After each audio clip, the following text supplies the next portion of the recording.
السلام عليكم عمي مختار، محمد من الجزائر. عندي هي مانيش عارف، هي ماروتي وسوزوكي ليسونسيال، هي تاع الميل.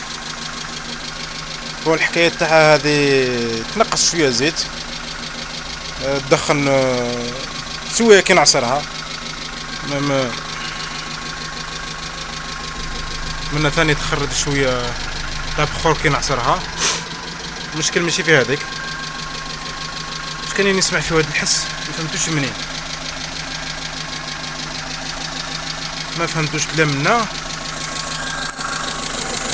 ولا من تحت. كي الاكسيليري يروح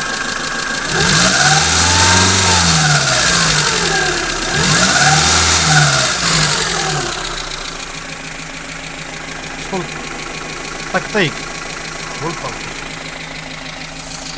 وكي نحي بالفيصون يروح الطقطيق هذا.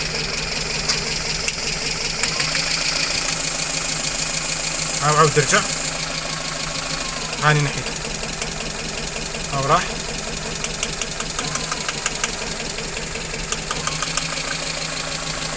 هاو رجعت، مانيش فاهم. وعندي ثاني حاجة واحدة أخرى عمي مختار، عندي حاجة ثانية واحدة أخرى عمي مختار.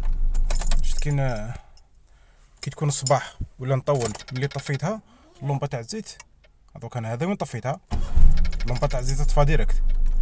بصح لو كان خليت تقعد نص ساعة ولا ساعة، تقعد لي واحد الزوج ثواني حتى 3، ما تلحقش 3 وتطفى.